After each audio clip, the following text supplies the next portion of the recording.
नमस्कार, मी Rajratna Jondhale. Top news मराठीमध्ये आपलं स्वागत.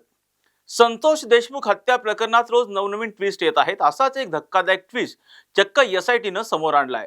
कारण संतोष देशमुख हत्या प्रकरणाचा मास्टरमाइंड हा वाल्मिक कराड नसून सुदर्शन घुले असल्याचं चक्क एसआयटीचं म्हणणं आहे. त्यामुळे एसआयटीचा नेमका तपास कसा सुरू आहे आणि या अजब निष्कर्षापर्यंत एसआयटी कशी पोहोचली, जाणून घेऊया टॉप न्यूज मराठीच्या या स्पेशल रिपोर्टमधून. संतोष देशमुख यांची हत्या करणाऱ्यांपैकी सुदर्शन घुले हा एक आरोपी आहे. मात्र सुदर्शन हा या हत्येचा सूत्रधार नसून मुख्य सूत्रधार दुसरा कोणीतरी असल्याचं सुरुवातीपासूनच बोललं जात होतं. त्यानंतर ही संशयाची सुई थेट वाल्मिक कराडवर येऊन पोहोचली. वाल्मिक कराड हा या हत्येचा मास्टरमाइंड असल्याचे आरोप सर्वसामान्यांपासून ते आमदार खासदारांपर्यंत सगळ्यांनीच केले. त्यामुळेच खंडणी प्रकरणात अटकेत असलेल्या वाल्मिक कराडला खून प्रकरणांमध्ये वर्ग करण्याची आणि मकोका लावण्याची मागणी केली जात होती. अखेर महिन्याभराच्या प्रतीक्षेनंतर वाल्मिक कराडवर मकोका लावण्यात आला आणि खून प्रकरणामध्ये त्याचा सहभाग कसा आहे याचा तपास सुरू झाला. मात्र आता याच तपासातून धक्कादायक निष्कर्ष काढण्यात आला आहे. एसआयटी चक्क सुदर्शन घुलेला संतोष देशमुख यांच्या हत्येचा मास्टरमाइंड ठरवलं असून वाल्मिक कराडला केवळ या टोळीचा सदस्य असल्याचं म्हटलं गेलंय.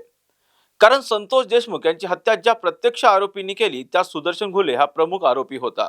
वाल्मिक कराड त्यावेळी त्या ठिकाणी हजरही नव्हता.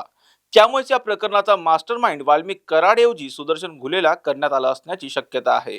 मात्र दुसरीकडे सगळा तपास करणारे एसआयटीचे तपास अधिकारी अनिल गुजर यांची तडकाफडकी बदली करण्यात आल्याची चर्चा सुरू झाली आहे.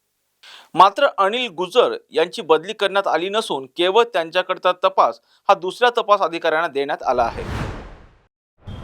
ज्या वाल्मिक कराडच्या विरोधात राज्यभरात आक्रोशाचं वातावरण आहे, ज्या वाल्मिक कराडचा राईट हँड अर्थात विष्णू साठेचा राईट हँड म्हणून सुदर्शन घुले ओळखला जातो, तोच सुदर्शन घुले आता संतोष देशमुख यांची हत्या करणाऱ्या गँगचा लीडर असून वाल्मिक कराड हा केवळ या गँगचा मेंबर असल्याचा दावा एसआयटीने केलाय.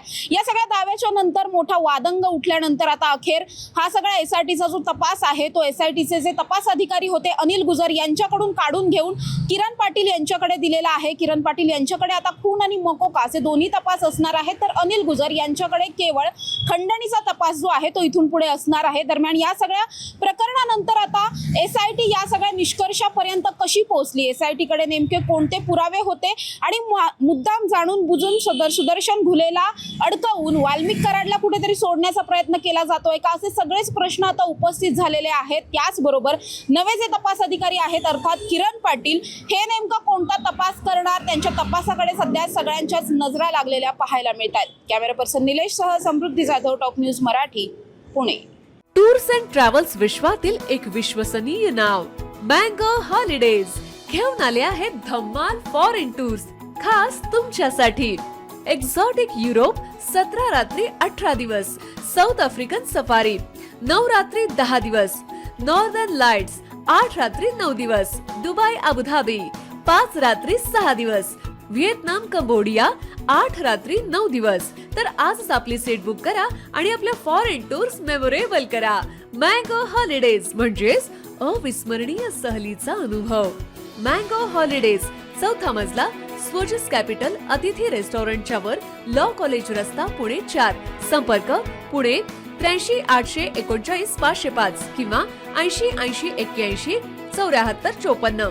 मुंबई 83 839 503 किंवा 96 53 18 74 78.